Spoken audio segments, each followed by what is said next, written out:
நம்ம எல்லாருமே ஸ்கூல்ல லோக்சபா ராஜ்யசபா பத்தி படிச்சிருப்போம். ராஜ்யசபா அப்படிங்கிறது ஸ்டேட்டோட எம்எல்ஏஸ் நாமினேட் பண்றது, லோக்சபா அப்படிங்கிறது பீப்புளே நாமினேட் பண்றது. இப்போ இந்த லோக்சபால டோட்டலா 543 சீட் இருக்கு. அதுல மெஜாரிட்டி யாரோ அவங்க தான் பிரைம் மினிஸ்டர். ஆனா என்ன பிரச்சனைனா இந்த லோக்சபா சீட்ஸ் அப்படிங்கிறது எல்லா ஸ்டேட்ஸ்க்கும் ஒண்ணு கிடையாது, பாப்புலேஷனை பொறுத்து மாறும். இப்போ உத்தரப்பிரதேஷ்க்கு 80 சீட் இருக்குது, தமிழ்நாடுக்கு 39 சீட் இருக்குது. இதே மாதிரி ஒவ்வொரு ஸ்டேட்ஸ்க்கும் பாப்புலேஷனை பொறுத்து அதோட சீட்ஸ் வந்துட்டு அதிகமாவோ கம்மியாவோ மாறும். ஒவ்வொரு டைம் சென்சஸ் எடுக்கும் போதுமே இதை மாத்தி அமைப்பாங்க. ஃபர்ஸ்ட் 1951ல கொண்டு வந்தாங்க, அதுக்கப்புறம் 1961ல ஒருக்கா மாத்துறாங்க, 1971ல ஃபைனலா ஒருக்கா மாத்துனாங்க. அதுக்கப்புறமா இந்த மாதிரி மாத்துறது வந்துட்டு ஸ்டேட்ஸ்க்கு அன்ஃபேர் அட்வான்டேஜ் தருது அப்படிங்கறனால இதை ஒரு 25 வருஷத்துக்கு தள்ளி வச்சாங்க. அண்ட் 2001ல எகைன் வாஜ்பாய் அரசு வந்துட்டு இன்னொரு 25 வருஷத்துக்கு இதை தள்ளி வச்சாங்க. இப்ப 2026ஓட அந்த டைம் முடியுது. சோ இப்போ இந்த சீட்ஸை வந்துட்டு மாத்தி அமைக்கணும் அப்படின்னு சொல்லிட்டு முடிவெடுத்திருக்காங்க.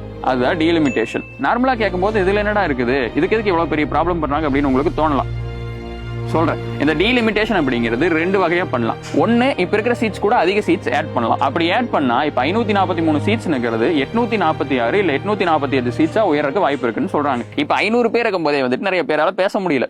800 பேர் இருக்கும்போது அவங்களால எப்படி ஒரு ப்ராப்பரான டிபேட் பண்ண முடியும், பேச முடியும்? அப்படியே பேசினாலும் இவங்க சொல்ற மாதிரி சீட்ஸ் பிரிச்சா அது யாருக்கு சாதகமா இருக்கும்? இல்ல நம்மளுக்கு ரெண்டாவது ஆப்ஷன் இருக்குது, இப்ப இருக்கிற அந்த 543 சீட்ஸே வந்துட்டு மாத்தி அமைக்கிறது. கம்மி பாப்புலேஷன் இருக்கிற ஸ்டேட்ஸோட எம்பிஸை கம்மி பண்ணி அதிக பாப்புலேஷன் இருக்கிற ஸ்டேட்ஸோட எம்பிஸ் அதிகப்படுத்துறது. இந்த மாதிரி பண்ணாங்க அப்படின்னா தமிழ்நாடுக்கு 8 சீட் கம்மியாக வாய்ப்பு இருக்குது, ஆந்திரா பிளஸ் தெலுங்கானாக்கு 8 சீட் கம்மியாக வாய்ப்பு இருக்குது, கேரளாக்கு 8 சீட் கம்மியாக வாய்ப்பு இருக்குது. சேம் டைம் ஆல்ரெடி 80 சீட் இருக்கிற உத்தரப்பிரதேஷ்க்கு இன்னொரு 11 சீட் ஏட் ஆகி 91 மாறும், பீகார் 40ல இருந்து 50 மாறும், ராஜஸ்தான் 25ல இருந்து 31 மாறும். என்ன கேட்டா இந்த ரெண்டு ஆப்ஷனுமே அவ்வளவு பெஸ்டான ஆப்ஷன் எல்லாம் கிடையாது. ஒரு ஸ்டேட்டோட உரிமையை ஜஸ்ட் அதோட பாப்புலேஷன் வச்சு நம்மளால எப்படி முடிவு பண்ண முடியும்? பாப்புலேஷன் நினைச்சு நம்ம பெருமைப்பட்டுக்கிறதுக்கு ஒண்ணு கிடையாது. 50 வருஷமா இந்தியா வந்துட்டு பாப்புலேஷன் கம்மி பண்றதுக்கு பயங்கரமா முயற்சி பண்ணிட்டு இருக்குது. 2 child policy, family planning, safe sex எல்லாமே அவங்க ப்ரோமோட் பண்ணிட்டு இருக்காங்க. நம்ம தமிழ்நாடு, கேரளா, ஆந்திரா மாதிரியான ஸ்டேட்ஸ் வந்துட்டு அதை ஃபாலோ பண்ணி நம்மளோட பாப்புலேஷனை பயங்கரமா குறைச்சிருக்கும். அட் த சேம் டைம் நம்ம எஜுகேஷன் அண்ட் இன்ஃப்ராஸ்ட்ரக்சரை இம்ப்ரூவ் பண்ணிருக்கோம். அதிகமா இன்கம் ஜெனரேட் பண்றோம், அதனால அதிகமா டாக்ஸும் கட்டுறோம். ஆனா நார்த்ல இருக்க சில ஸ்டேட்ஸ் வந்துட்டு இந்த பாலிசி எல்லாம் எதுவுமே ஃபாலோ பண்ணாம வீட்டுக்கு 9 குழந்தை 10 குழந்தைன்னு வச்சிருக்காங்க. இப்போ இந்த டீலிமிட்டேஷன் ப்ராசஸ் வச்சு அவங்க என்ன பண்றாங்கன்னா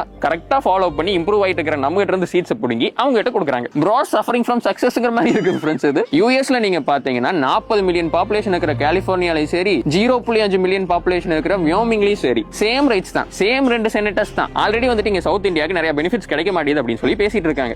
இந்த டீலிமிட்டேஷன் அப்படிங்கிறது அதுல கொண்டு போய் பெட்ரோல் ஊத்துற மாதிரி. பேசிக்கா இது என்னன்னா ஒரு ஸ்பெசிபிக் பார்ட்டி இருக்கக்கூடிய ஸ்டேட்ஸ்ல வந்துட்டு பாப்புலேஷன் கொஞ்சம் அதிகமா இருக்குது. சோ இந்த டீலிமிட்டேஷனை ஃபாலோ பண்ணி எம்பிஸ் அதிகப்படுத்தினாங்க அப்படின்னா அந்த பார்ட்டி ஜெயிக்கிறதுக்கான பாசிபிலிட்டிஸ் அதிகமா இருக்குது. சோ இதுக்கு நம்ம சீஃப் மினிஸ்டர் ஸ்டாலின் என்ன பண்ணிருக்காருன்னா ஒரு ஜாயிண்ட் ஆக்ஷன் கமிட்டி ஃபார்ம் பண்ணிருக்காரு. இதுல கர்நாடகா, ஆந்திர பிரதேஷ், கேரளா, தெலுங்கானா, பஞ்சாப், வெஸ்ட் பெங்கால், ஒடிஷா இந்த 7 ஸ்டேட்ஸோட சிஎம்மும் சேர்ந்திருக்காங்க. இதை பத்தி நீங்க என்ன ஃபீல் பண்றீங்கன்னு